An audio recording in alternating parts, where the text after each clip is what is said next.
nós seguir ao 25 de Abril de 74, naturalmente, a administração tem mudanças, tem afirmações, digamos assim, há uma afirmação de força, de pretensa força, digamos assim, por parte da administração, e o que se sente é que há uma ideia de estar sobre o território. Esta é uma ideia que surge, é evidente que é uma ideia a partir de Lisboa, e digamos assim, há que reformular a situação. No caso específico de património, tinha havido legislações, ou tinha havido pelo menos cartas internacionais que no final dos anos 70 ou durante a década de 70 tinham muito Conselho da Europa e outros organismos do género, tinham lançado muito a ideia de que o património identitário das regiões, identitário dos países, identitário dos Estados, mereciam digamos assim, uma atenção muito especial. E é interessante que nessa altura a documentação que surge a nível internacional é muito no sentido do património cultural e natural. Portanto, há aqui uma questão muito interessante. Eu digo isto interessante porquê? Porque mais tarde, décadas depois, nós vamos agarrar este conceito quando chamamos paisagem cultural e digamos, dizemos que o trabalho do homem é o reconhecimento do trabalho do homem, o casamento do trabalho do homem com a natureza. Mas isso é já em 2000, portanto estamos aqui a avançar há alguns anos. Regressemos a 80. Na sequência, portanto, deste fervilhar de ideias que surge a seguir ao 25 de Abril, é constituído o IPPC, Instituto Português de Património Cultural. É esta a ideia. Eu não estou muito dentro, digamos assim, da dinâmica que o terá criado, mas, de certa forma, acompanhei o pós essa situação pós-80. Eu julgo que ele é criado formalmente em setembro ou outubro de 80. Curiosamente, eu tinha começado as escavações arqueológicas antes, ainda na anterior. As autorizações que eu tinha tido ainda tinha sido no órgão anterior, e depois é criado o IPPC, há uma continuidade.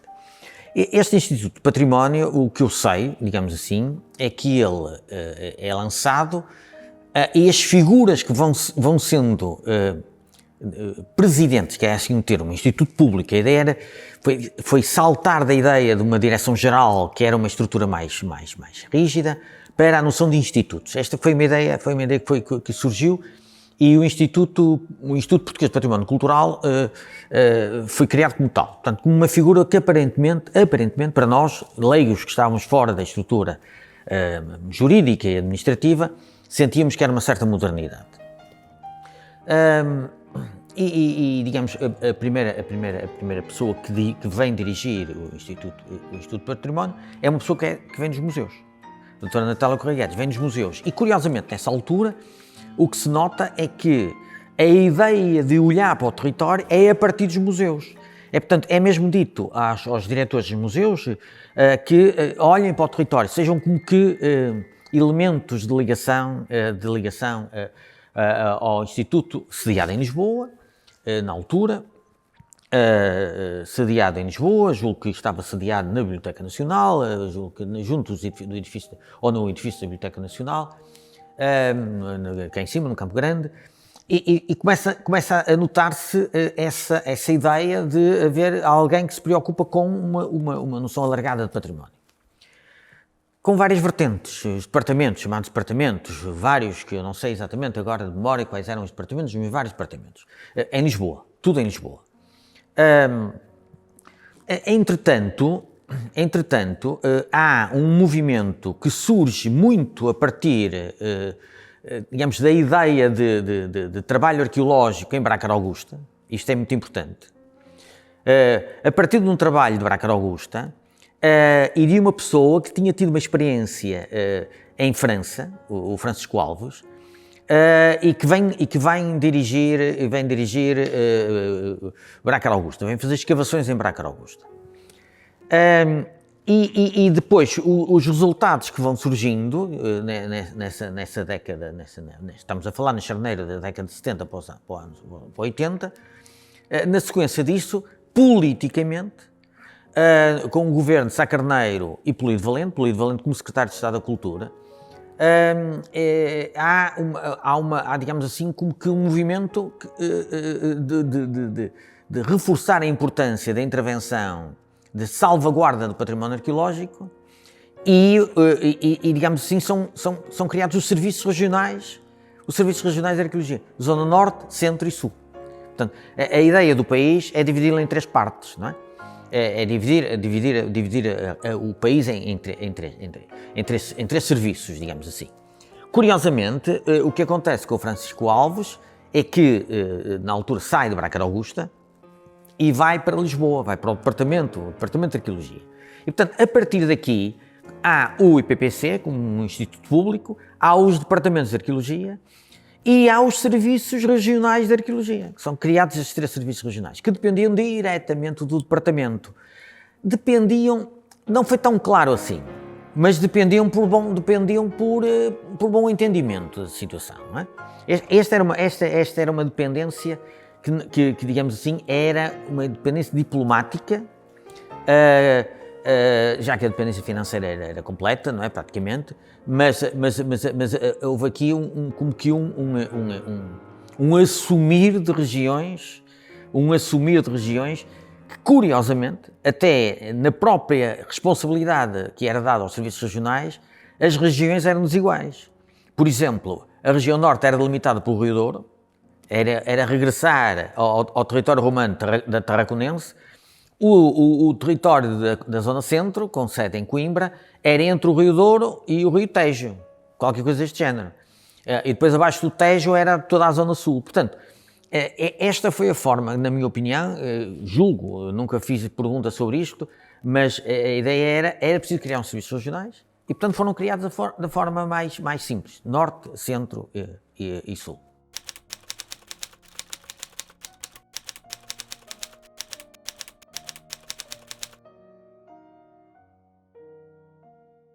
Os serviços regionais de arqueologia são criados e é importante salientar isto. Os serviços regionais de arqueologia são criados por teimosia de algumas pessoas, não é? Ou seja, as pessoas, havia uma necessidade de olhar para o território, porque o próprio conceito de património e património cultural foi evoluindo, foi mudando, não é? A primeira ideia de património cultural e natural, o retirar o inatural, foi uma primeira fase. Depois as noções foram evoluindo. Por outro lado, também há aqui uma questão que é a ânsia de mudar o país. Estamos a iniciar a década de 80, o 25 de Abril tinha-se dado há meia dúzia de anos, e portanto a ância de mudar o país fazia com que toda a gente, muita gente, quisesse mexer no território, fazer pequenas alterações, grandes alterações, alterações com qualidade, alterações com menos qualidade. Digamos assim, o que assistíamos no país é que todo o Presidente de Junta, todo o Secretário de Junta, todo o Vereador, todo o Presidente de Câmara, eram projetistas de intervenção no país. E, portanto, há muito aquela ideia de, por favor, não estraguem, não é? Não é? Usar um bocado o que o Alexandre Colano dizia, o que é que queremos que se faça ao território, deixem-nos estar quieto. Era o que ele dizia, de certa forma. E eu julgo que, por outro lado, também surgiu aquela ideia da novidade. E a novidade era a arqueologia.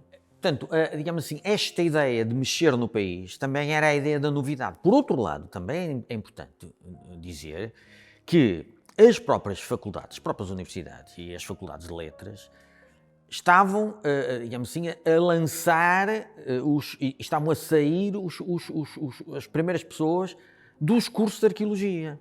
Porque, fundamentalmente, os cursos eram de História, não é? E depois, mais tarde, já estamos a falar na década de 70,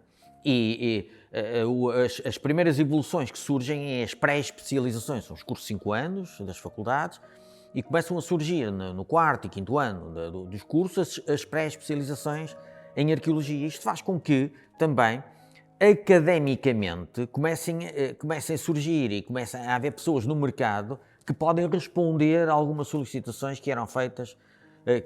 Também é evidente que a ideia de que Então, no verão, isso era normal, todo o Presidente da Câmara queria uma novidade, queria um novo Castro, queria umas Mamoas, queria umas Antas,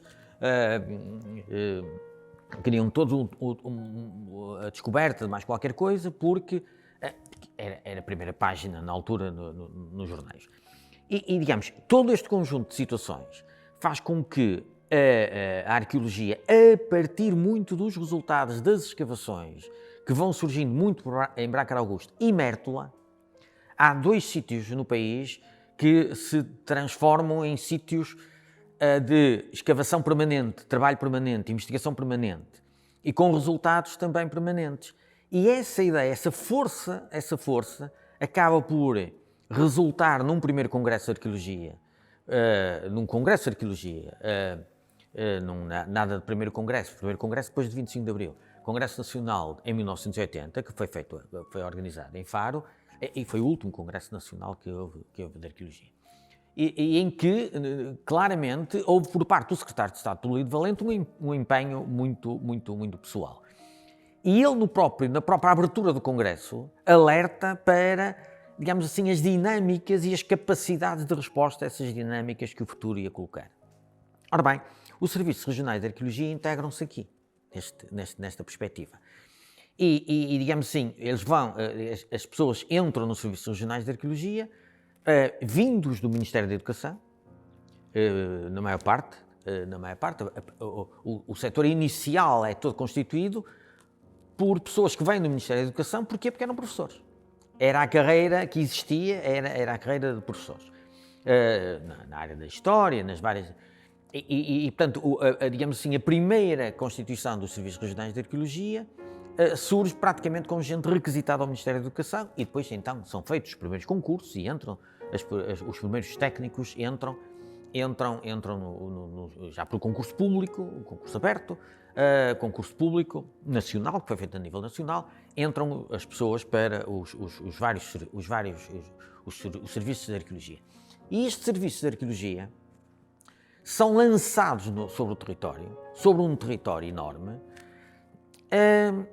como é que é dizer, como descobridores de um território, descobridores de uma relação com o território, e é muito ao jeito da diplomacia do próprio serviço, com capacidade muito reduzida, como é evidente, não é? Muitíssimo reduzida.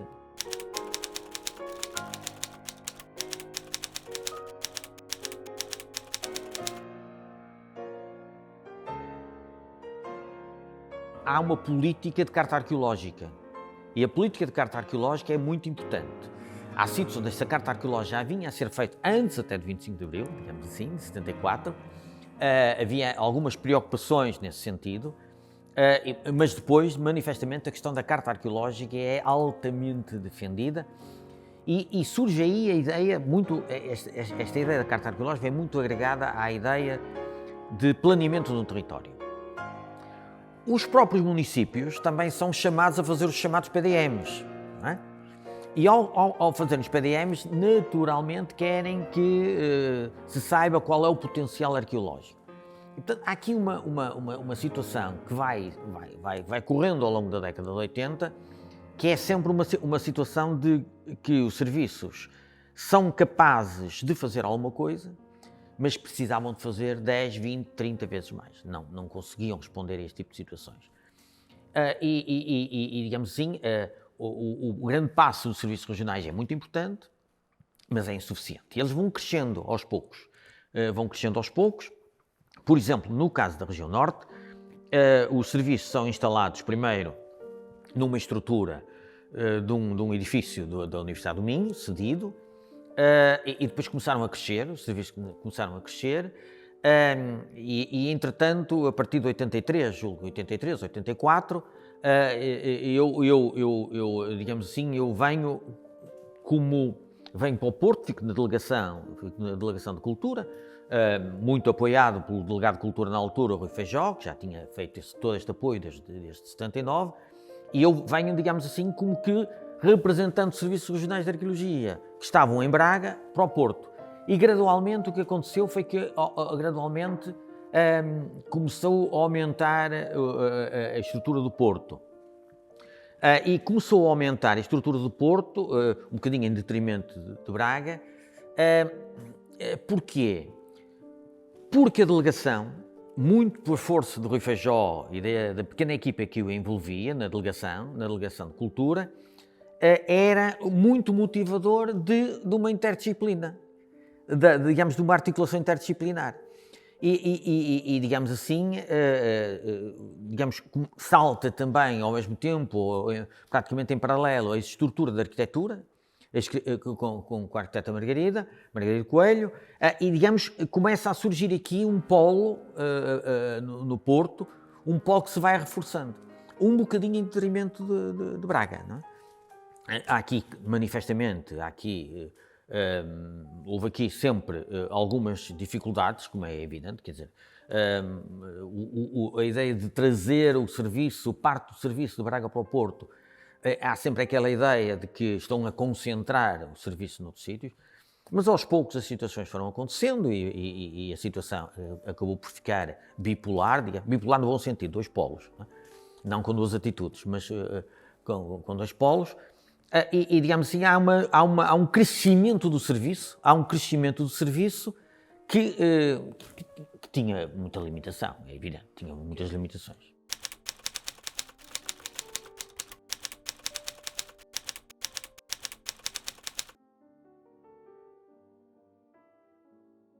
É um pouco difícil dizer-lhe agora nomes, mas sei, por exemplo, Orlando Sousa foi das primeiras pessoas a entrar, Orlando Sousa, e eu,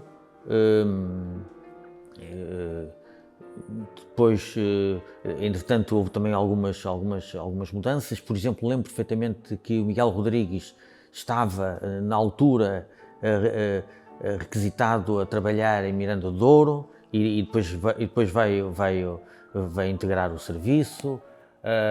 Posso estar aqui a falhar outros nomes, com certeza que estarei a falhar outros nomes. E depois, mais tarde, vem o Rafael Alfenim, que vem do Alentejo. Depois entram outras pessoas, a Anabela Lebre também entra já numa fase mais tardia. Portanto, o serviço vai crescendo. Agora, com nomes exatamente assim, não lhes sei dizer muito mais. Sei que o primeiro diretor dos serviços regionais era cumulativamente uma pessoa da Universidade do Minho. Digamos, porque não era do quadro, era o Sandro Lemos, não era do quadro, ele foi sempre diretor designado, digamos assim, não é? E, portanto, só quando eu entrei é que fui já diretor regional. Portanto, mesmo esta fase de transição, isto acontece só em 88, portanto, esta fase entre 80 e 88 foi uma fase de muita afirmação. Basta dizer que isto acontecia em todo lado. Isto aconteceu nas 3 zonas do país. Mas basta dizer, por exemplo, que numa região norte nós estávamos equipados com uma viatura, praticamente. E, portanto, era uma capacidade muito reduzida. Havia de facto uma ideia muito forte, havia uma capacidade muito forte da nossa parte, havia uma vontade muito forte, mas não havia telemóveis, não é? Era tudo telefones fixos, portanto, tudo isto criava imediatamente problemas na própria relação, na ida ao campo, no trabalho ao campo. E, portanto, estas ideias, esta fase inicial era mesmo uma fase muito de um preâmbulo, não é? Era um preâmbulo de serviços, não é? E, por outro lado, também, a palavra regional, serviços regionais, também começou a ser muito usada sendo usada com interesse ou sem interesse, ou com pouco interesse, conforme os diversos governos iam surgindo. Porque eu participei em várias reuniões durante essa década e uns diziam que era melhor descoordenar os serviços, no sentido de chamar-lhe descentralizar os serviços, e não descentralizar os serviços sem os descoordenar. Havia outros que diziam que é melhor afirmar os serviços regionais. Depois surgiam as questões, vamos pelo regionalismo, mas é os serviços regionais. Não, é melhor colocá-los muito na lógica da descentralização, atuarem, mas retirar-lhes a palavra, a força da palavra. Isso aconteceu ao longo da década de 80. Natural, são serviços novos que apareciam digamos assim, com uma capacidade de intervenção grande, mas manifestamente com uma capacidade limitada em relação às responsabilidades que tinha. Mas foi, sem dúvida, foi o polo inicial E depois no Porto, este é importante, no Porto o Serviço Regional de Arqueologia ganhou uma certa força quando deixou, de certa forma, de ser especificamente da arqueologia e começou a agregar a área dos arquitetos. Eu sempre fui defensor disto, não é? Salvo situações muito pontuais, mas não foi uma situação muito bem aceita no resto do país, que era muito mais defensores que a arquitetura era uma coisa e a arqueologia era outra, e não esta leitura transversal do património.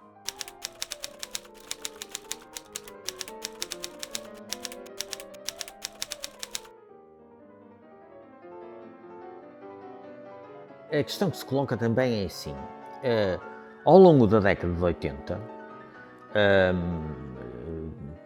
vão surgindo vários presidentes do IPPC. E é interessante que esses presidentes têm diferentes formações. A doutora Natália Correia Guedes era uma senhora dos museus, não é? E, portanto, a defesa de que os museus deviam ser autónomos e não estar amarrados a uma estrutura administrativa enorme que era o IPPC, é interessante, porque surge aí a ideia do Instituto Português de Museus. Curiosamente, a seguir vem o Dr. Palma Ferreira, que era um homem da literatura. E, curiosamente, é aí que surge a autonomia das bibliotecas e dos arquivos. E, portanto, vão surgindo institutos, digamos, de âmbito mais disciplinar e que vão, digamos, retirando peso ao IPPC, vão tirando peso ao IPPC, mas, digamos assim, o IPPC vai se transformando cada vez mais numa estrutura do chamado património arquitetónico, arqueológico, muito nessa ideia. A seguir vem o engenheiro Lamas, que era um homem da engenharia das obras. E, portanto, naturalmente, também ele vai ter essa força digamos assim, de tentar mudar o Instituto na lógica mais da intervenção em obra. E surge aí, com ele, manifestamente, que surge a ideia assim eu interpretei, continuo a interpretar, e na altura também interpretei, surge a ideia de que um Instituto de Património, Instituto Português de Património Cultural, para agregar e para responder a um território enorme, não é? Enorme na perspectiva de património e da riqueza patrimonial que é Portugal, o que acontece aqui concretamente é que ele vai afirmar muito esta perspectiva da intervenção em obra, da intervenção da conservação, do restauro, da recuperação de edifícios, que estavam edifícios, digamos assim, com uso desajustado, ou sem uso, ou um uso diversificado, ou até sítios que era preciso recuperar quase na totalidade. Isso acontece muito com o Tibães. Tibães é readquirido pelo Estado, não é? Precisamente para responder à recuperação de um espaço monástico e muito por pressão da sociedade regional, Braga, é evidente. Aqui no Porto torna-se muito evidente a cadeia da relação. Digamos assim, este arranque de um IPPC Norte, a ideia de um IPPC Norte, era que era preciso, eu interpretei assim, era necessário que esse IPPC Norte agregasse as diferentes valências e pudesse subir administrativamente.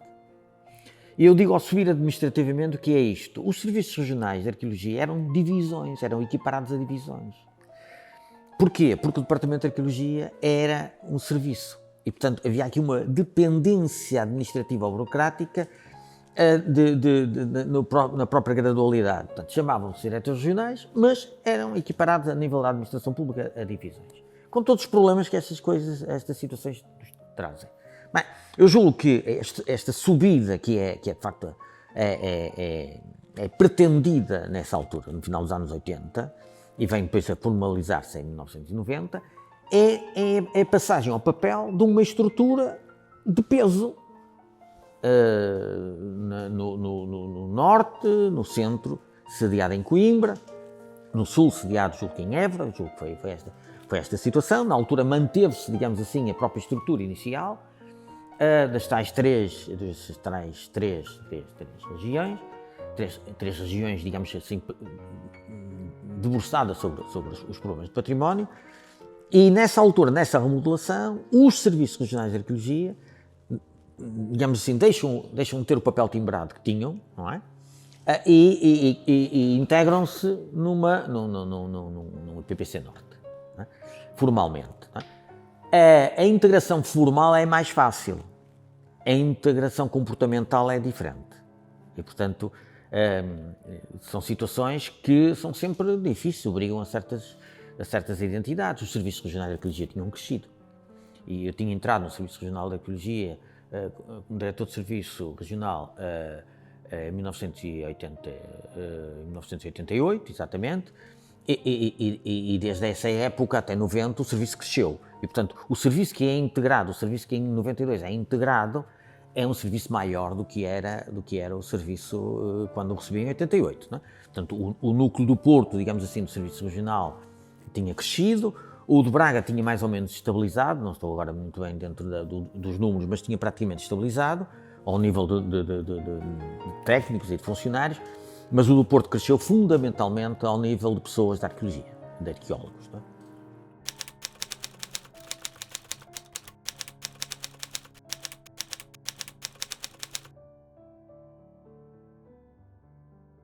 Com os serviços regionais de arqueologia, e eu posso falar no período de 88, 89, até à remodelação, digamos assim, até à integração, a preocupação que nós tínhamos nessa altura era, em primeiro lugar, e aliás até se publicou, isso foi uma coisa que foi publicada num documento de trabalho, que era, digamos assim,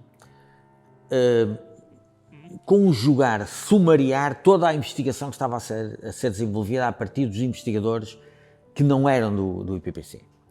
Havia vários trabalhos ao nível das universidades, começavam a surgir aos vários níveis e, digamos assim, os serviços regionais procuraram congregar esta situação. Por outro lado, e saiu digamos assim, um pequeno livro sobre os planos de investigação, os projetos de investigação que estavam a ser desenvolvidos na região norte.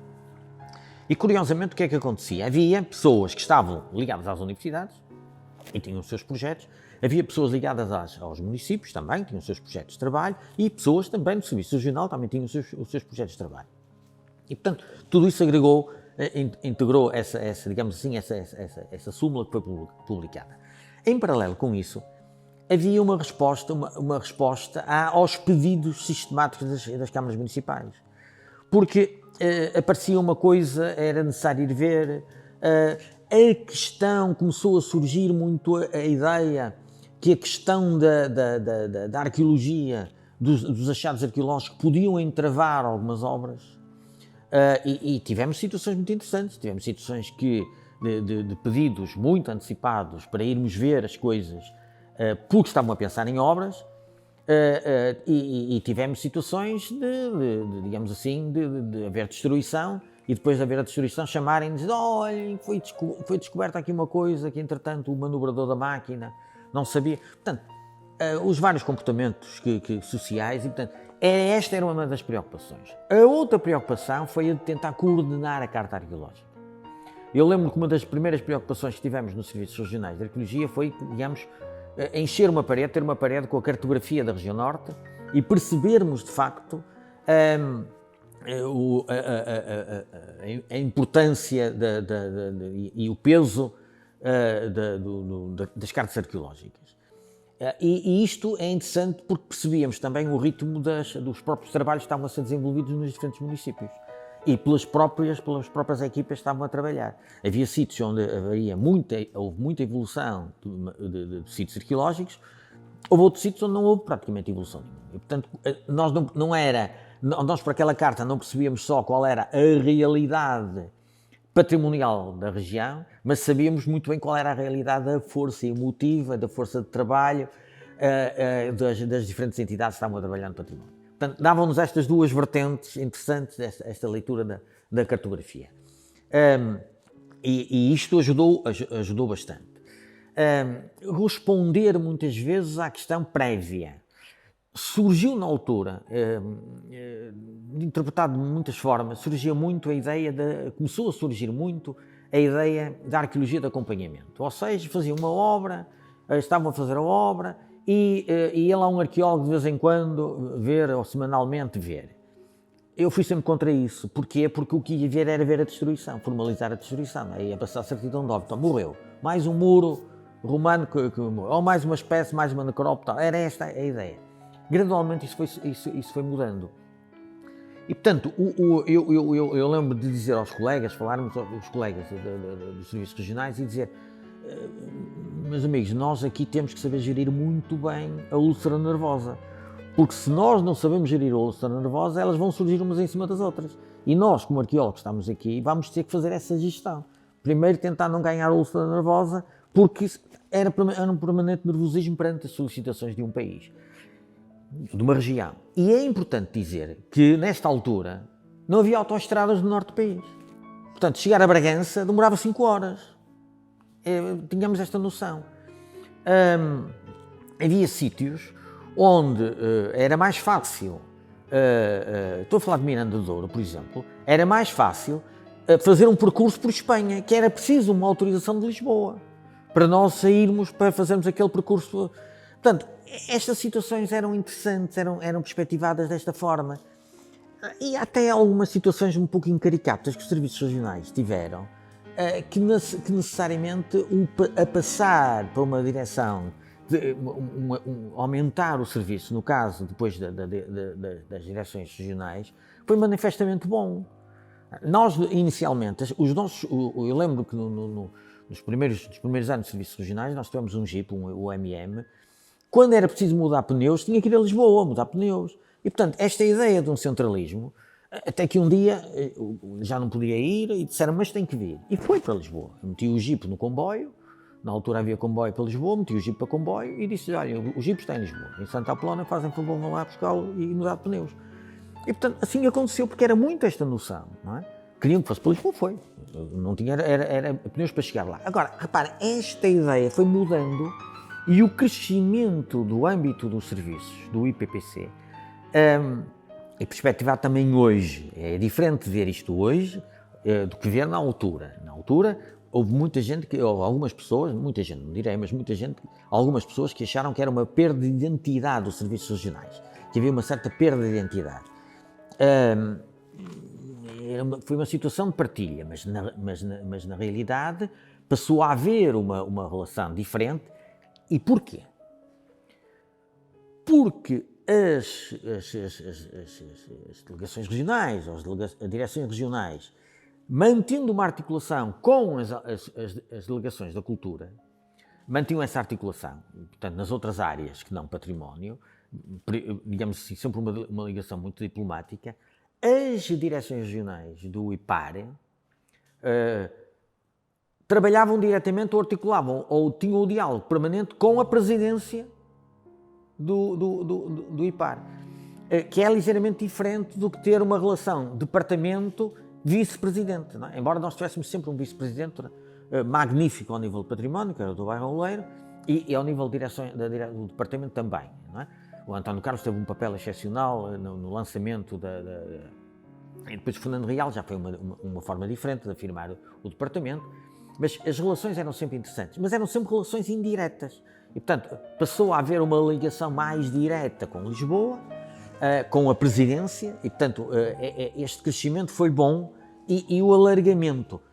Os serviços regionais extinguem-se, é verdade, mas integram-se nas novas estruturas como divisões de arqueologia. Portanto, não há propriamente uma perda de identidade, nem há, digamos assim, uma perda de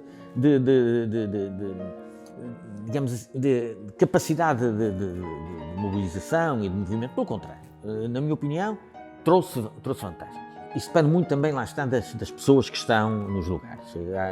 Os lugares existem, mas depois são preenchidos por personalidades diferentes. E lembro perfeitamente que a ultrapassagem dos problemas financeiros, eu lembro da arquiteta Margarida, por exemplo, de ultrapassar um problema administrativo, claramente, que tinha com a evolução da obra, da Vitória, com um senhor que vinha todas as semanas fazer pagamentos ao Porto. Não é? Um senhor que vinha de Lisboa, da tesouraria, vinha todas as semanas, ou praticamente todas as semanas, porque era digamos assim, uma responsabilidade direta. Não havia ainda competência da direção, ainda não eram direções regionais, é aquele período de transição. Portanto, houve forma, nunca deixaram as pessoas de ser pagas devidamente, não é? Mas houve sempre formas. Agora, não se entende, vem um carro de Lisboa ao Porto para fazer pagamentos. Mas a verdade é que foi o crescimento de um serviço.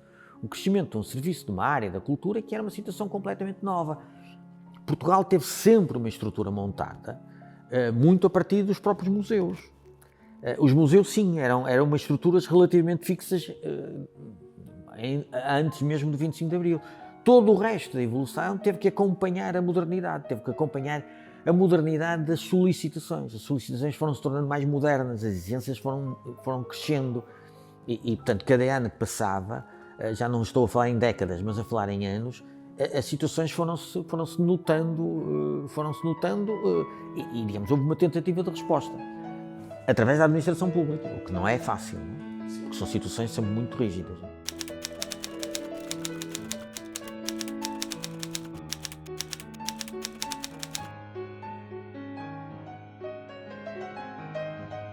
Eu começava por fazer uma referência, puxando um pouquinho atrás, à questão dos presidentes, dos responsáveis, irem autonomizando as áreas do Instituto, primeiro os museus, as bibliotecas. O engenheiro Lamas afirma muito a questão da intervenção em obra de arquitetura com a vertente de arqueologia.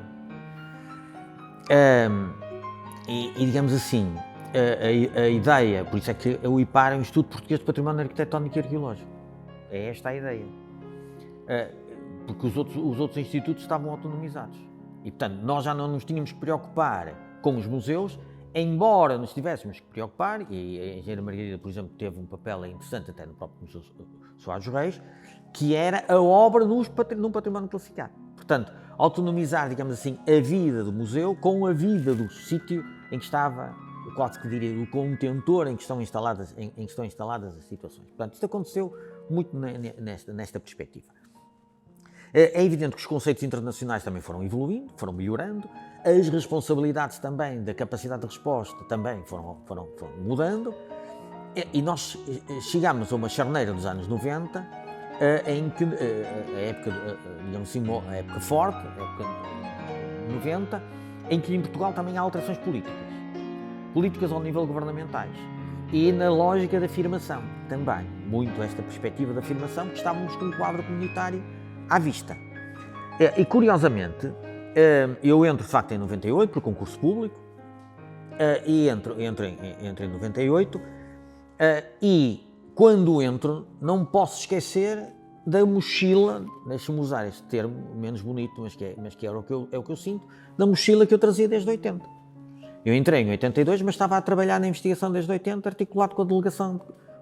Depois entrei em 82 no Serviços Regionais, no IPPC, e portanto eu trazia toda esta história, muita conversa, muito diálogo, muita percepção, pelo facto de ter estado durante muito tempo na Delegação de Cultura, portanto juntamente com o IFEJO e com os delegados que entretanto surgiram, e portanto havia uma conversa muito permanente, constante, de opinião, discussão. E, portanto, há aqui um construir de um mundo, digamos assim, de uma lógica de cultura numa região, que digamos assim, foi importante para mim.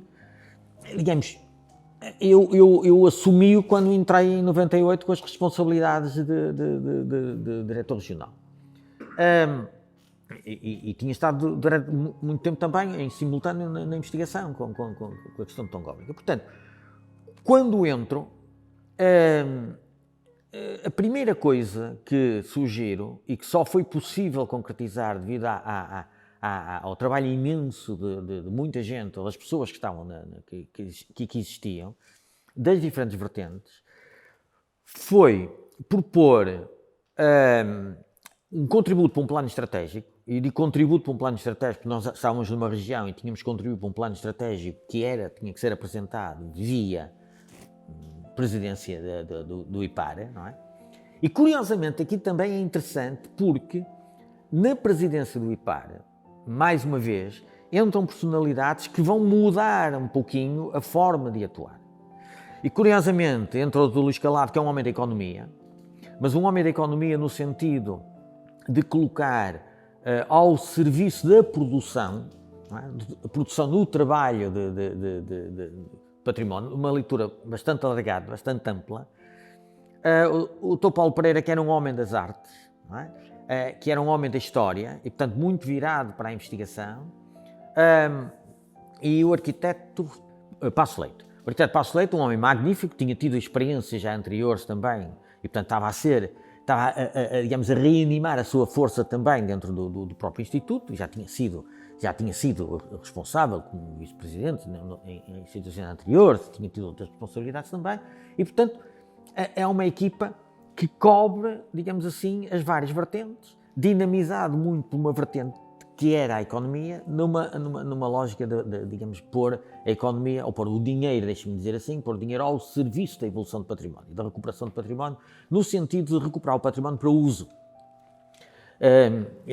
Nós tínhamos o caso de Tibães, que estava sem uso, e depois foi todo reativado, ou grande parte reativado, e percebeu-se que havia que dar uso, e este é um dos aspectos muito importantes que surge nesta charneira, que é pegar no património para dar-lhe uso. Que uso? Havia sempre a tendência anterior que era só para o turismo. Não, o uso do cidadão. Há que recuperar o usufruto do cidadão no cotidiano. E não fazer uma peça muito bonita para virem os visitantes. Não, os visitantes também, mas fundamentalmente perceber. E outra coisa também que é importante perceber é que nós estávamos, no final do século XX, estávamos muito a acompanhar a evolução dos conceitos, nomeadamente a Carta Europeia, a Carta da Paisagem Cultural, que traz um desafio enorme, que é ver o património integrado, ver as formas de uma forma global, integrado, e não só a umidade que vem na parede A ou o problema do alicerce B, quer dizer, deixamos de ver essa perspectiva assim, ou pelo menos a tentativa foi deixar de ver isso, e passar a ter uma leitura muito mais articulada, muito mais global. E foi esse desafio que foi feito nesse contributo para o plano estratégico, e curiosamente esta casa, eu digo esta casa como direção regional de IPAR, esta casa, as pessoas que estavam na casa, constituíam o corpo da casa na altura, entregaram-se corpo e alma a esse planeamento. E quando lembro-me de uma das questões que na altura me foram colocadas, e planeamento para quantos anos? Não é? E eu na altura lembro-me de dizer um número que estava a ser trabalhado, ouvia-se muito quando se falava nos planeamentos dos quadros comunitários. Não é? Pensar na situação ao nível de décadas. Não é? E eu, porque na altura, em 98, já tinha uns anos de património, trabalho em património, e percebia o ritmo de intervenção, disse, vamos planear para 30 anos. Vamos pôr como horizonte de planeamento 2030. E assim pensamos todos. Assim fizemos todos, essa perspectiva. Com realismo? Não, com algum idealismo, não é? Como é evidente, com algum idealismo. Mas é verdade que esta casa construiu um plano, fez um contributo, um plano, um volume bem grosso. Na altura ainda havia páginas amarelas nos telefones e aquilo ultrapassava em espessura, era mais do que as páginas amarelas. Fizemos um documento em que integramos todos os sítios na lógica, os sítios que na altura achávamos, os sítios onde tínhamos alguma tutela. Esta é uma questão interessante, é que a tutela, portanto, não íamos ser idealistas quando propuséssemos a ideia de dizer isto não é nosso. Não. Imediatamente também numa lógica de tutela. Portanto, houve aqui uma articulação também de tentar ganhar atitude perante os sítios onde possivelmente podíamos vir a trabalhar.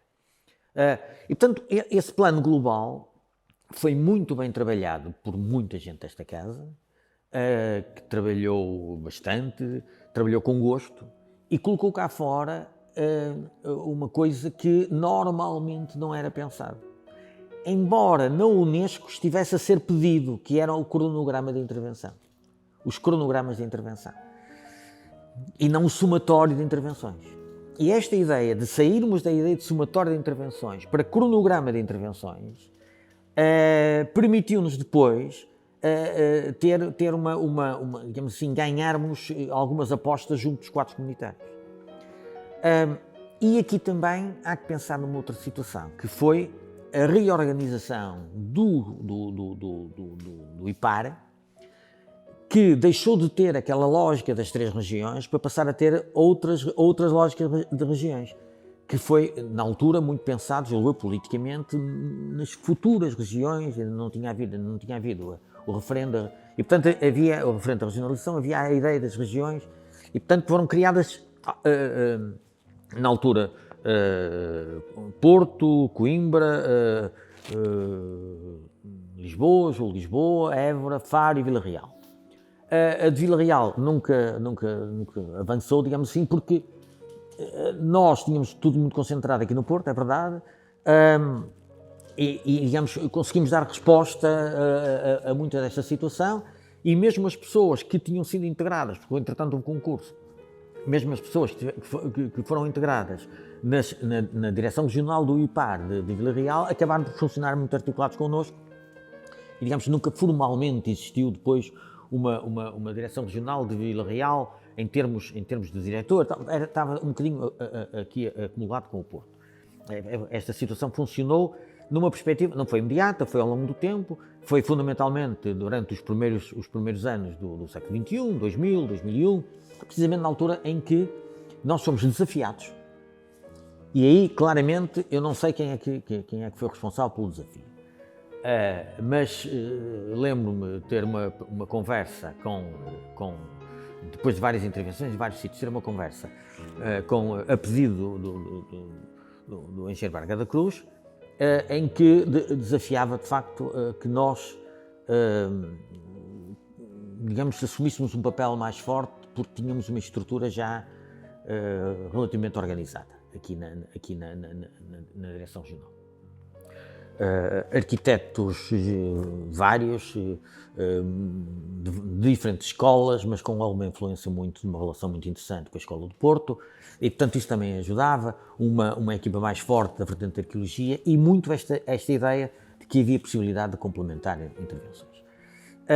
Lembro-me deste desafio do engenheiro Braga da Cruz, e depois surgiu uma nomeação em Diário da República em que o diretor regional era o coordenador, assumia as responsabilidades do coordenador do quadro comunitário. Isso aconteceu em algumas zonas. Assumia dos quadros comunitários numa área, numa vertente que era uma vertente regional. E havia depois uma articulação com a vertente nacional, que era o plano operacional. Havia um plano operacional nacional e havia um plano operacional, havia planos operacionais regionais. E digamos assim, nós complementámos bem este tipo de situações. Por exemplo, as intervenções muito em património arqueológico, a parte dos castelos, esse tipo de situação era mais cometida à parte regional, e depois à parte nacional eram mais as outras intervenções, no sentido dos teatros, teatros, esse tipo de situações assim mais alargadas, mais amplas. Este era o quadro base de intervenção.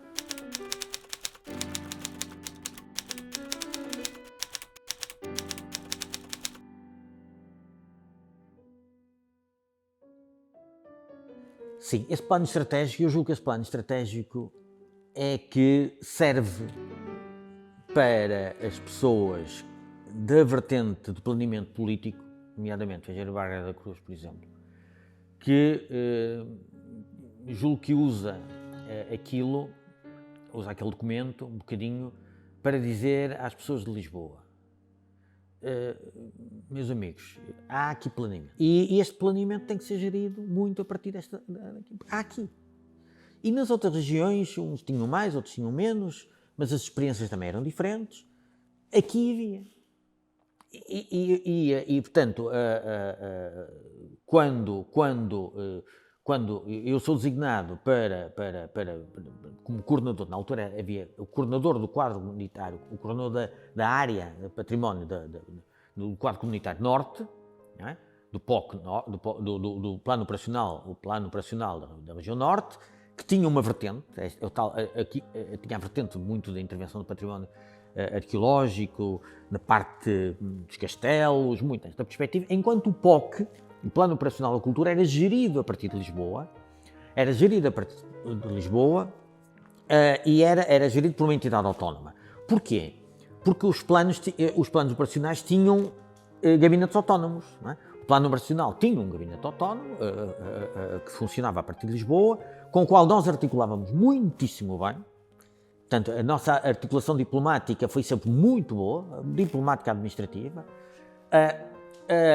e aqui também foi criado um gabinete porque a Direção Regional não tinha as valências necessárias à gestão de uns milhões de euros que nós estávamos a ser responsáveis.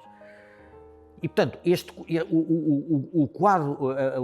plano estratégico, o contributo para esse plano estratégico serviu para nós a nível da região, mas também serviu a nível do POC central. É digamos, um plano que nós contribuímos nessa vertente. Portanto, essa situação funcionava relativamente bem, digamos assim. Não havia dois gestores no mesmo sítio. Havia um gestor para umas coisas e outro gestor para outras. Era eu para certos determinados sítios, a parte arqueológica, os castelos.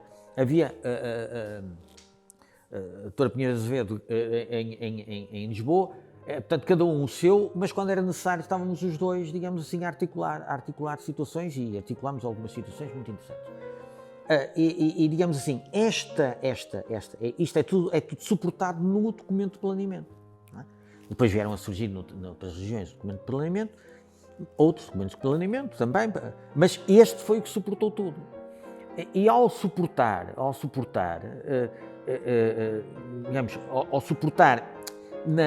e ao existir na fase prévia ao quadro comunitário, ao lançamento do quadro comunitário, fez com que nós não perdêssemos muito tempo depois a dizer onde é que vamos gastar o dinheiro?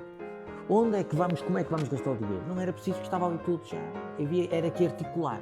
E por isso esse gabinete é constituído, um gabinete paralelo, integrado na Direção Regional, integrado fisicamente, digamos, na Direção Regional, mas autónomo, era completamente dependente de mim, e funcionava, digamos assim, portanto, sob a responsabilidade do coordenador, e permitiu imediatamente também lançar propostas. E isso fez com que nós, ao longo dos anos, tivéssemos propostas acima do valor que tínhamos em orçamento. Tínhamos o orçamento dividido por anos, tínhamos sempre uma possibilidade de ultrapassar uma certa parte, uma certa percentagem, e lembro que na altura negociámos bem a situação, negociámos no sentido de concordarmos bem entre o gestor do quadro comunitário, que era a Engenheiro Braga da Cruz, e nós, em que fizemos uma aposta muito grande de início, ou seja, digamos assim, em vez de irmos por uma fase de gastar e dividirmos em fatias iguais, anuais, aceitaram que nós fizéssemos, e na altura a própria ministra, Elisa Ferreira, era a ministra, nós éramos um quadro muito pequenino, comparado com outros serviços aí que eram enormes. Às vezes nas reuniões gerais, quando abriam a boca, só falavam em milhões, e nós tínhamos alguns milhões, mas era para o quadro todo. Mas digamos assim, esse não fatiamento permitiu que nós fizéssemos um planeamento de longo prazo. Porquê? Porque uma obra em património não é exatamente não é o mesmo que fazer um bairro social. Não é? E esta ideia de protelar o financiamento e digamos assim, deixar aquilo que na altura ouvia os colegas falarem muito, os homens da economia, tudo, o overbooking, não é? Ou seja, nós aprovarmos acima da capacidade que tínhamos. Porquê? Porque sabíamos que algumas das partes não eram, é sempre, não é? Não iam ser concretizadas, mas não íamos perder o dinheiro. E, portanto, sempre um planeamento com uma margem de segurança mais ou menos acertada, mas isso permitiu que, quando eu saio em 2005, 2006, digamos assim, haja um conjunto de realizações e acompanhássemos sempre, também devido à própria gestão desse tal gabinete que me ajudava muito, tivéssemos sempre uma capacidade de gestão que andava muito em cima dos 90% de realização financeira. E isso foi muito interessante. Portanto, foi uma dinâmica nova que a Direção Regional teve, foi uma dinâmica muito importante, mas também convém dizer que durante estes anos às vezes não havia vida. Às vezes era um bocadinho complicado gerirmos a nossa própria vida, porque de facto foram anos muito empenhados de toda a gente que estava aqui, não é a minha em particular, foi toda a gente que aqui estava, que teve um papel importantíssimo na metodologia, na abordagem, no acompanhamento da obra, mas também a realização da obra, e isso foi extraordinariamente importante. Eu acho que foi uma satisfação para muita gente que ao longo da vida teve, digamos, desempenhos profissionais e tem desempenhos profissionais concretizados.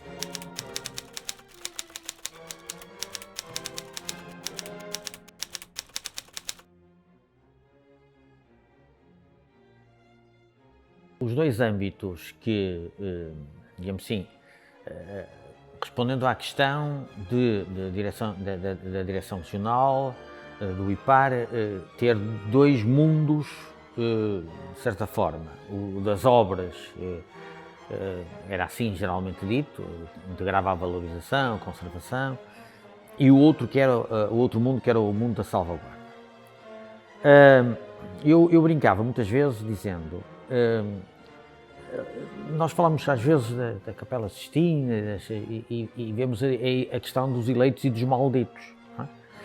E a ideia dos eleitos e dos malditos era um bocadinho das duas divisões que existiam na direção regional. Divisões administrativas, que eram os eleitos, nesta fase do início do século XXI, que estava muito ligada às obras, e os malditos, que era a questão da salvaguarda. Bem, isto tem a ver também com o passado da própria Direção Regional, do próprio IPPC, depois do IPAR, e tem, inclusivamente, vai buscar algumas bases ao antes de 25 de Abril, que é aquela ideia de que nada se pode fazer sem haver uma autorização formal. Porquê? Porque podem estragar. E esta ideia do podem estragar manteve-se e mantinha-se nessa perspectiva da salvaguarda. E com razão. E a Direção Regional, do IPAR, quando é criada, tem de facto essas duas divisões. Portanto, há um diretor regional e depois tem dois chefes de divisão, digamos assim, com estas competências. E há aqui uma questão muito interessante, é que esta ideia da salvaguarda, sendo a ideia dos malditos, pensando naquela figura que falei há pouco, sendo a ideia dos malditos, eu lembro-me de sempre nós aqui levantarmos esta questão. Como é que podemos ser menos malditos? Ou como é que pode haver menos gente a maldizer, melhorando a capacidade de projeto inicial? Ou seja, nós não precisamos dizer não a tanta coisa se o que vier tiver melhor qualidade. E começamos claramente a lançar uma situação que eu julgo que resultou muito bem, que foi a de incentivar alguma modéstia em quem projeta e alguma vontade política, por exemplo, quando estávamos nas autarquias, digamos assim, em pretender, em querer que o projeto passe ou que a intervenção passe mais facilmente, sem tantos ses, sem tantos mas, que protelavam muito os projetos. E como é que se fez isso? Desenvolvendo uma ideia que era conversem previamente connosco. Não é que nós vamos dar soluções, não podemos dar soluções, como é evidente, mas podemos contribuir no debate. E por outro lado também, o que se verificou é que da parte das próprias escolas de arquitetura e digamos, das escolas de conservação, das escolas de restauro, começou a haver também uma maior preocupação, até uma melhoria, uma especificidade maior em algumas formações, que levou também a pensar as coisas de uma forma um pouquinho mais alargadas. As próprias câmaras municipais também começaram a estar melhor equipadas. E, portanto, deixaram de ler exclusivamente à linha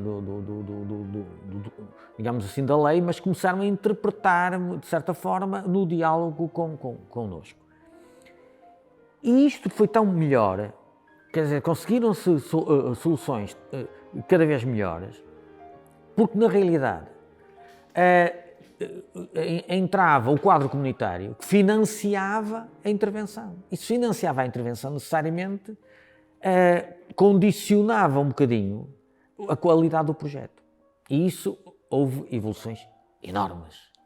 Houve evoluções enormes neste diálogo, até porque também há aqui uma outra situação interessante, que é o facto de haver financiamento para concretizar certo determinado projeto e os financiamentos serem bons, não, quer dizer, não serem financiamentos à míngua, eram financiamentos realistas, também permitiam que fossem escolhidos boas equipas de projeto.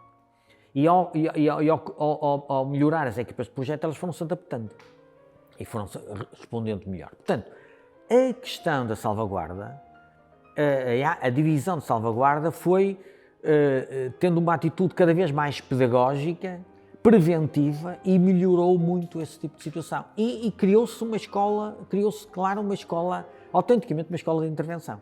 A escola no sentido, digamos, uma ideia e digamos assim, uma aceitação de uma intervenção.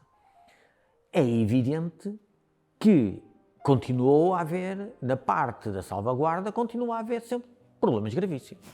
Gravíssimos sempre, é evidente. Até que dizer que não, por força da legislação, a coisas absurdas.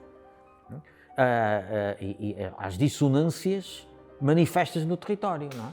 E também é evidente que lá estamos a falar no início do século XXI e o conceito de paisagem, o alargamento de paisagem, esta perspectiva da própria legislação, das normas que iam sendo tidas no exterior ou lançadas a partir do exterior, muito a partir da Unesco, por exemplo, a partir do Conselho da Europa, e assumidas depois em legislação nacional. Há sempre aqui uma diferença de tempo de alguns anos entre digamos assim, a decisão ou o lançamento internacional e depois a aceitação ao nível da lei. Mas essa situação também foi melhorando. Por outro lado também, nós tivemos sempre em Portugal uma legislação interessante, que foi a Lei de Bases.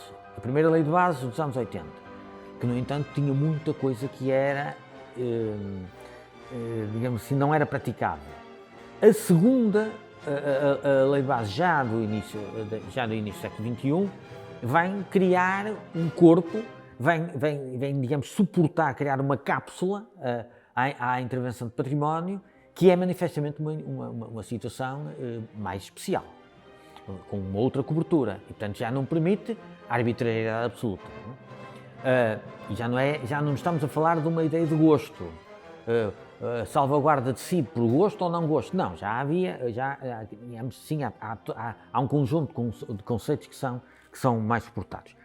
Esta é uma perspectiva. Por outro lado, também aconteceu que, no início do século XXI, o próprio IPAR, neste caso o IPAR Norte,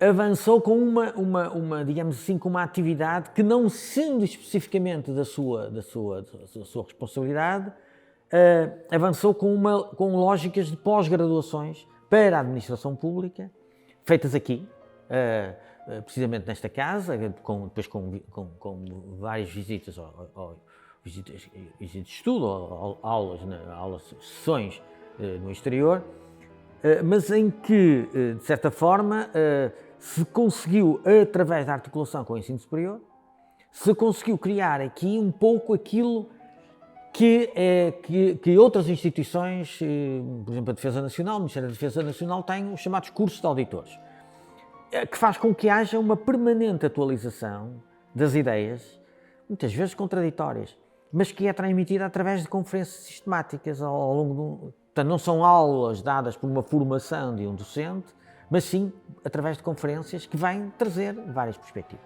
Nós fizemos 2 sessões, fizemos 2 cursos aqui, em articulação com o ensino superior, e que correram muito bem. Ainda hoje, muitas das pessoas que estão nas várias áreas da cultura na região passaram por essas formações.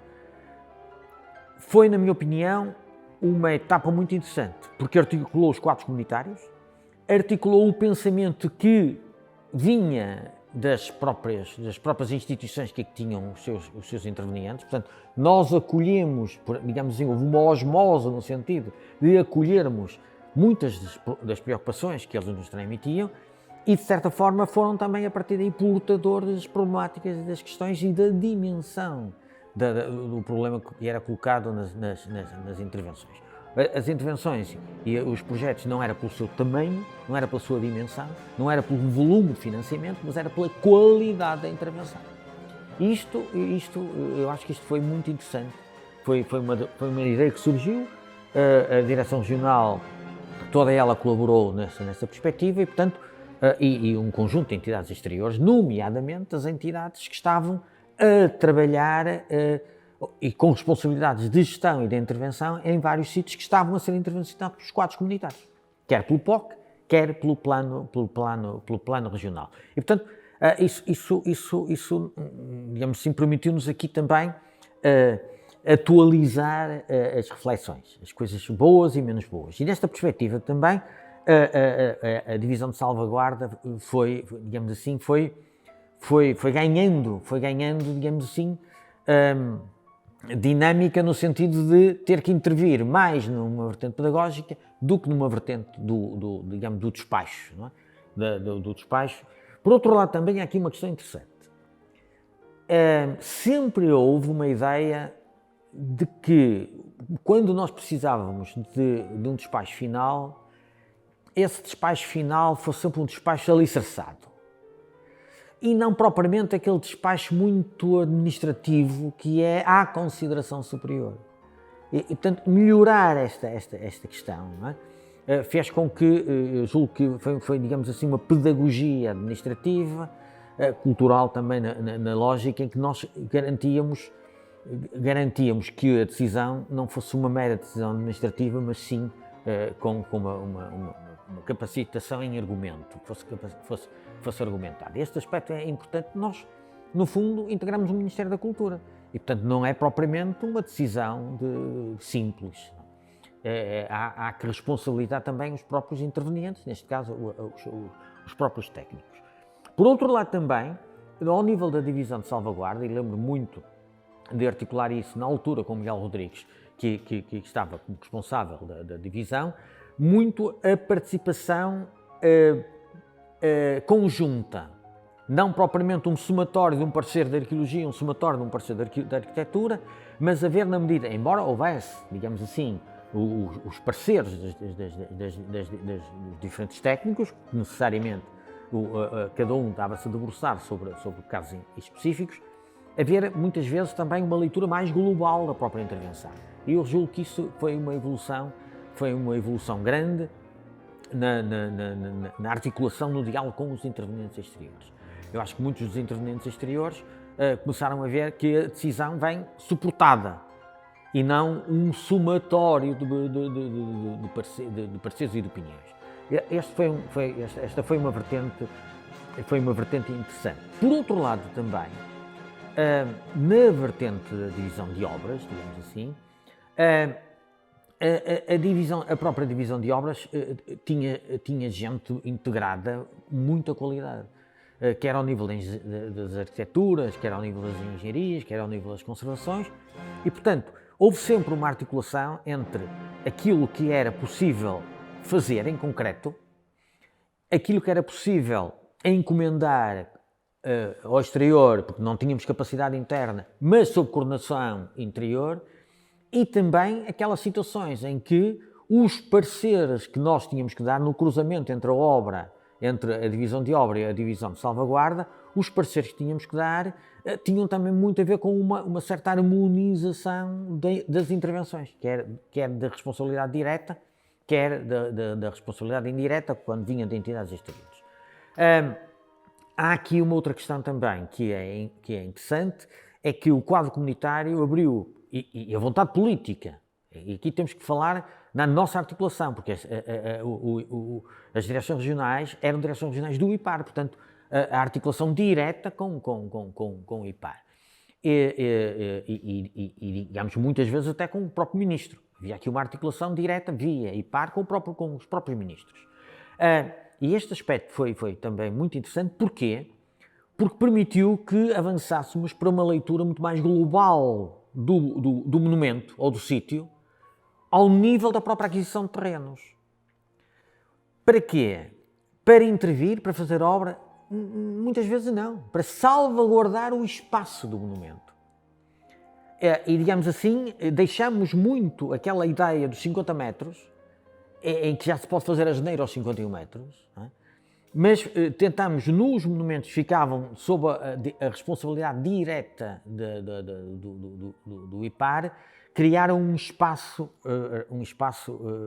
digamos assim, que tentasse reconstituir, na medida do possível, tanto quanto possível, o original ou uma lógica harmoniosa de um momento do monumento. Não é? De um momento do monumento. Não é irmos ao original, mas irmos àquele que é visível. Não estamos a inventar nada, mas estamos a observar. E isso aconteceu em vários sítios. Aconteceu, por exemplo, em sítios arqueológicos, aconteceu em espaços de mosteiros, digamos assim, de conventos, em que essa ideia foi, digamos assim, assumida como uma lógica de território. E isto permitiu criar aqui uma salvaguarda também. Pensando em quê? Pensando na tal ideia de podermos intervir em 30 anos. Não é? Provavelmente a situação hoje será parcialmente resolvida, outras situações terão que ser resolvidas. Portanto, esta ideia, estas possibilidades, também tínhamos, digamos assim, havia um empenhamento muito forte da vertente da presidência do IPAR, que era uma vertente cultural, naturalmente com uma capacidade administrativa, e nós com uma capacidade financeira, porque o dinheiro, curiosamente, para estas intervenções não era propriamente do IPAR, mas era do Plano Operacional da Cultura, ao qual o IPAR acedia por concurso, e era do quadro comunitário ao qual nós acedíamos através da unidade de gestão global, do qual eu estava só com a vertente da cultura. E, portanto, este conjunto fez com que as divisões de património, digamos, de intervenção em obra e as divisões de salvaguarda pudessem, de certa forma, amenizar também a sua relação com o exterior. Uma pela boa imagem que estava a transmitir pela intervenção, outra pela boa imagem que estava a transmitir por tentar que os problemas não chegassem à fase final. E quando chegavam à fase final, sempre foi muito aborrecido. E normalmente perdia sempre, o património perdeu sempre. Não é? Portanto, preocupámos-nos fundamentalmente com essa questão amontante.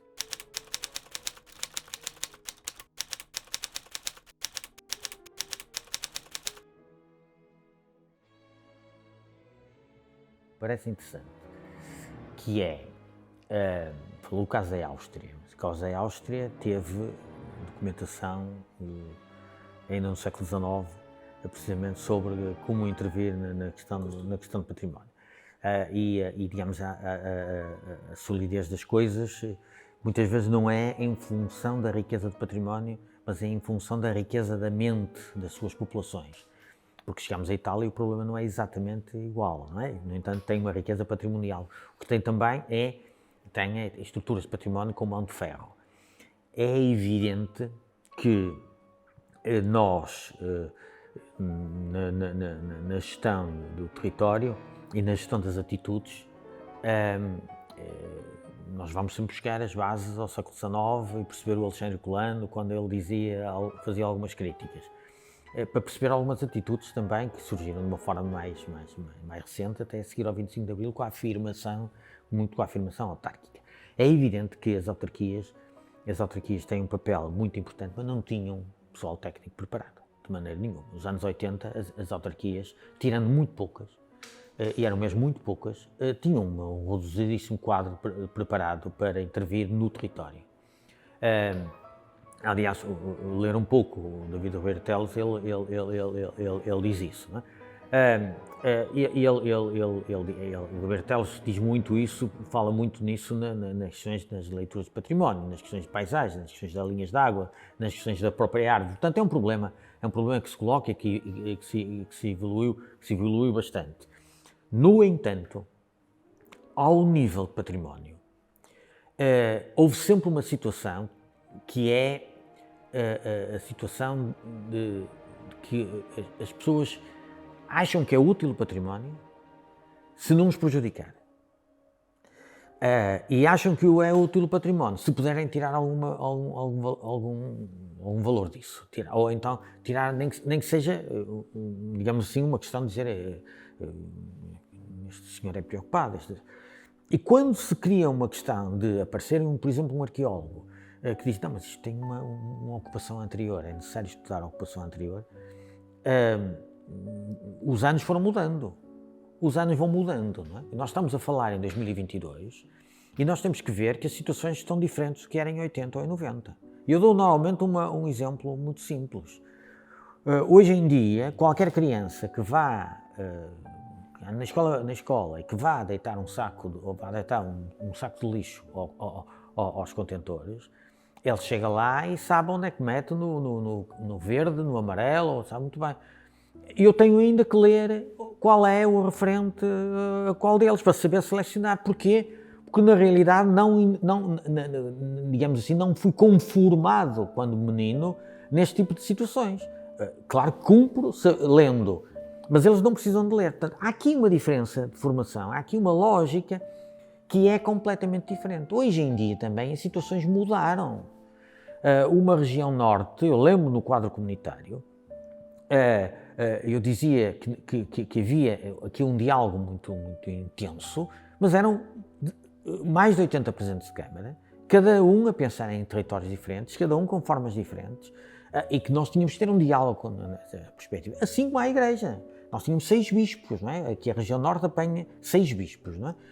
E cada diocese tinha também a sua lógica. E também dentro das próprias, nos nossos patrimónios religiosos, há heranças ainda do período digamos assim, da extinção das ordens religiosas e da forma como tudo isto foi sequenciado a seguir à Primeira República. E nós estamos no século XXI, mas esses fatores ficam.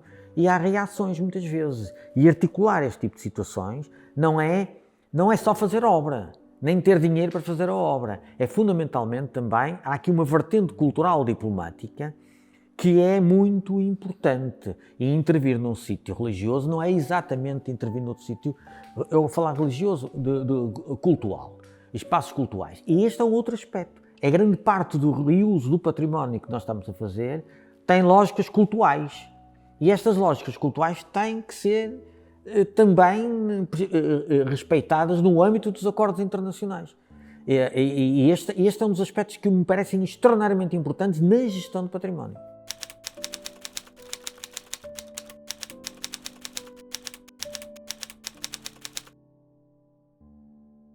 A primeira reflexão em que eu participei, digamos assim, reflexão sobre o interesse de uma delegação de cultura do Norte passar a ser uma direção-geral e, portanto, passar a ser ter o peso de uma direção-geral, foi num governo em que estava como Ministro da Cultura e da Investigação Científica Lucas Pires e como Secretário de Estado Gomes de Pinho.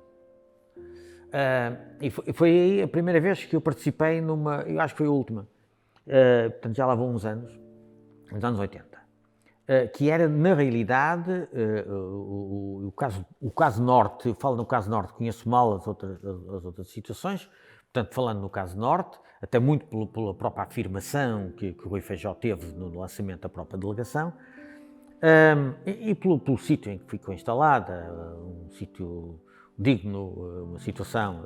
Isto também conta muito, não é? Quer dizer, porque uma direção-geral instalada num 8º andar, no meio de advogados, e nós chegamos a ter um serviço instalado no meio do gabinete de advogados e de uma senhora cartomante. Portanto, isto não é propriamente o melhor sítio para ter um serviço de Estado.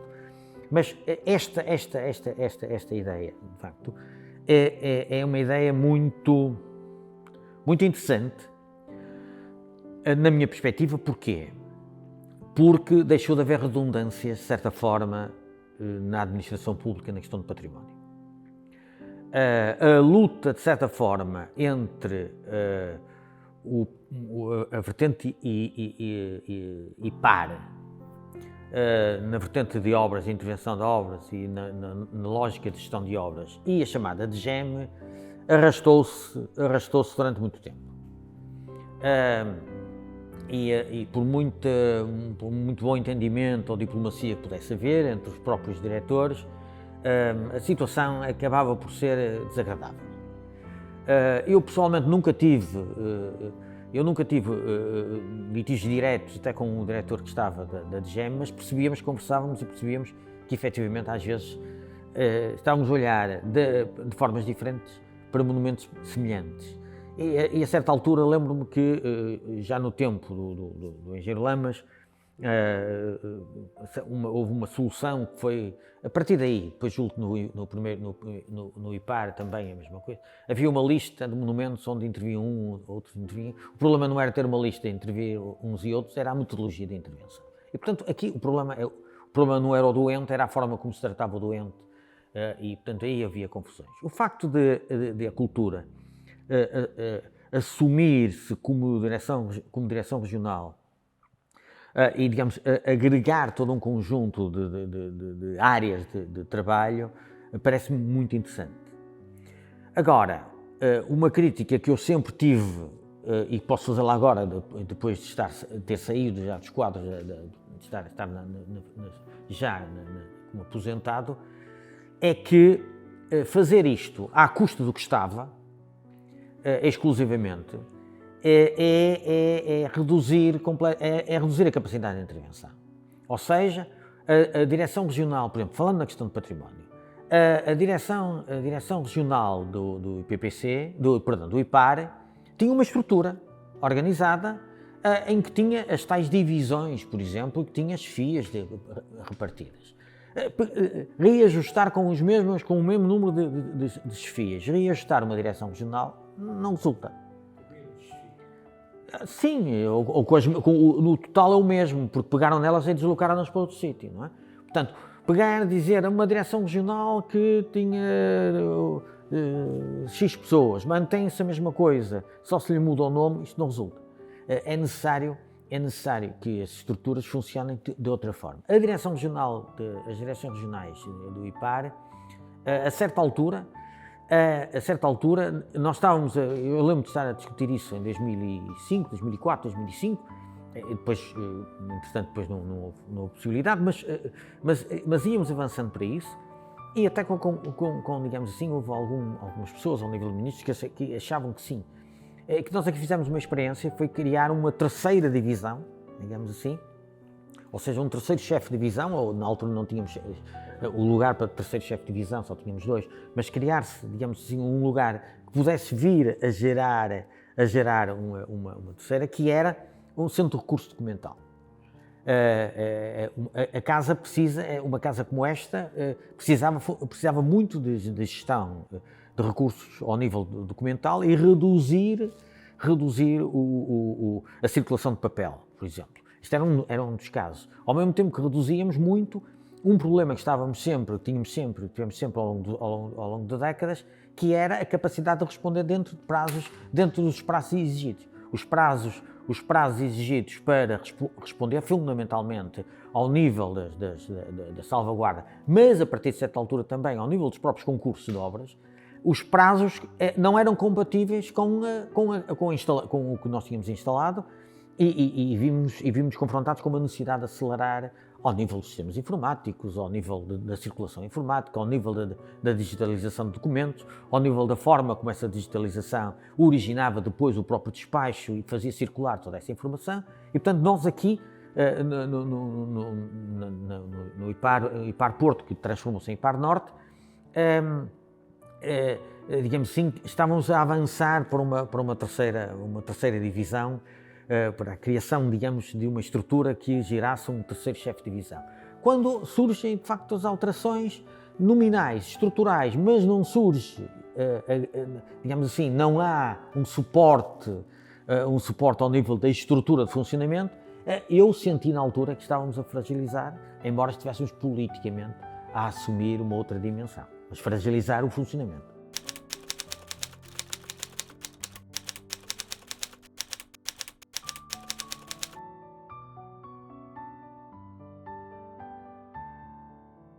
Habituei-me ao longo das décadas em que estive no património, em que as reformas são precisamente pensadas, muitas vezes, nem sempre, mas muitas vezes pensadas a partir de slogans de marketing. E essa é manifestamente a questão de se reduzir o número de desfias intermédias, é manifestamente de marketing, é uma atitude de marketing político e nada mais. Não há uma preocupação de fazer com que os serviços funcionem de uma forma lógica, mas sim de uma lógica, mas uma mera marketing político. Eu lembro-me, por exemplo, de quando se falou precisamente na criação da Direção Regional no tempo do Engenheiro Lamas, essa situação de se garantir o funcionamento da estrutura foi uma das preocupações. Quando mais tarde surgiu a Direção Regional do IPAR e surgiu precisamente a questão do Norte, digamos assim, desta agregar Vila Real ter pessoal, mas nunca ter próprio, eu assumir, garantir as duas direções regionais, digamos assim, o território, essa situação, curiosamente, foi também pensada, mas foi pensada de como é que harmonizamos essa situação. Foi muito simples. É que uma decisão política fazia com que houvesse uma direção regional em Vila Real e uma em Castelo Branco. E a questão de Castelo Branco foi instalada a direção regional em Castelo Branco. Em Vila Real não. Porquê? Precisamente porque o quadro comunitário da região norte era um quadro global para a região. E havia problemas na região que não tinham a ver connosco, mas tinha a ver problemas na região. Um célebre problema que era o Hospital de Lamego, por exemplo. Era um problema que o Lamego o Hospital de Lamego, ao nível da administração, Lamego dependia administrativamente de Coimbra, da área da saúde, mas ao nível da intervenção em infraestruturas e construção dependia da região norte, porque está na região norte. E, portanto, as regiões não eram compatíveis. E, precisamente, para que não houvesse essa dissonância ao nível do património, surgiu a ideia, então vamos manter o norte na sua lógica de região norte. E digamos assim, foi essa situação que se manteve. E não haver esta dissonância, porque senão, a certa altura, digamos assim, podíamos ter a situação como do Hospital de Lamego, que era faladíssima nas reuniões com a Comissão de Coordenação. E, portanto, esta conjugação foi pensada desta forma. Não houve tempo para adequar a direção regional digamos assim, ao que nos estava a ser exigido. Porquê? Porque, na realidade, esta região norte podia acolher, ao nível dos próprios orçamentos de Estado e ao nível da própria estrutura de Estado na altura, podia acolher mais 2 chefes de divisão e mais um diretor de serviço, correspondente a Vila Real. Isso nunca aconteceu. E por isso ficaram-se pela redução das desfias. Mas a redução das desfias, ou a manutenção das desfias, ou a redução das desfias, é feita em função de quê? É feita em função, as desfias existem em função de um plano estratégico que tem que existir para os serviços, e não por uma mera administração. Isto não é uma esquadra de polícia que tem que ter um chefe de polícia para 5 polícias. Não é isto. Quer dizer, é efetivamente muito bem organizado, não me estou a meter na situação da polícia, mas digamos, não é esta situação, não é? É uma questão concreta de carga de trabalho. E esta ideia da carga de trabalho é que devem corresponder, e circuitos de trabalho, e velocidades de trabalho, e lógicas de trabalho, e capacidade de resposta. E capacidade de resposta não só em volume, mas em tempo. E isto é um aspecto muito, muito importante. E, portanto, o que eu julgo é que, se a situação fosse pensada seriamente, uma direção regional de cultura, como está neste momento construída, com as várias áreas com as várias áreas que tem integrado, é uma ideia que eu me habituei a ver debatida, a ver consolidada há muitos anos, há décadas, não é? Desde os anos 80, como disse, quando conversávamos isto e conversava muito com o Rui Feijóo, com o delegado, depois até com os delegados seguintes também, e esta era uma ideia interessante, que é uma ideia que não é confundível com a ideia de que aqueles gajos, desculpe o termo, mas era assim mesmo que as coisas eram faladas, querem a independência. Querem a regionalização, querem a independência por fazerem umas coisas lá em cima. Não!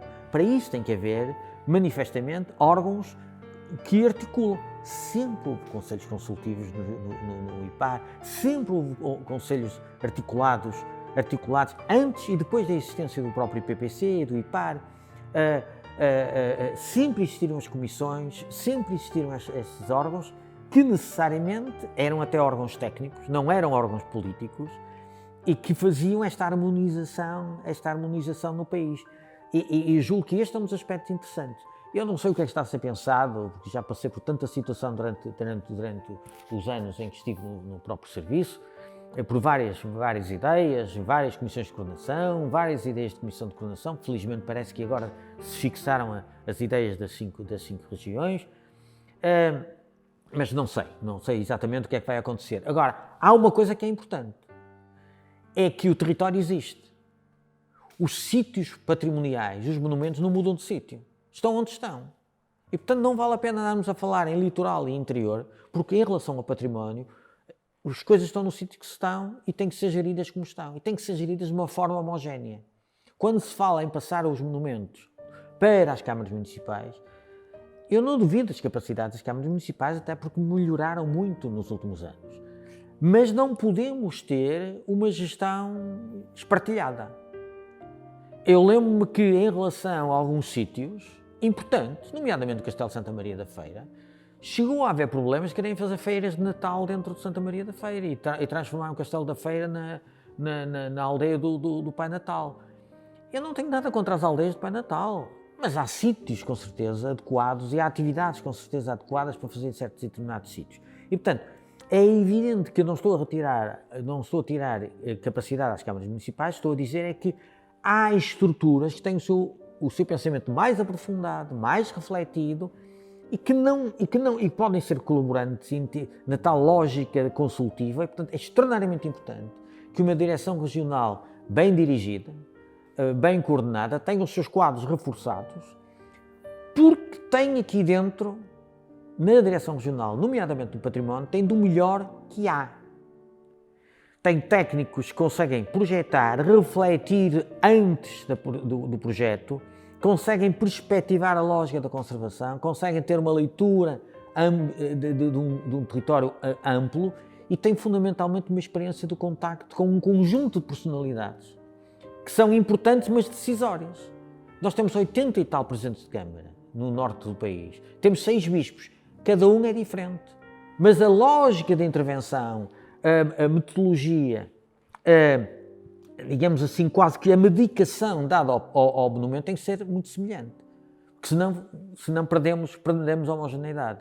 E esta homogeneidade parece-me que é uma das coisas importantes que uma Direção Regional de Cultura pode fazer. Se está integrada no sítio A, ou no sítio B, ou no sítio C, eu não sei responder. Agora, que tem que manter esta homogeneidade e não um somatório de técnicos, esta parece-me absolutamente fundamental. É a harmonização que uma Direção Regional de Cultura tem, que é uma coisa que é tentada desde o início. Eu lembro-me que acompanhara desde os finais dos anos 70 e depois nos anos 80 com o Sr. Rui Feijóo e com a equipa que o envolvia, e era exatamente esta a perspectiva que já na altura existia. Embora o território fosse diferente e os quilómetros fossem muito mais compridos do que são hoje.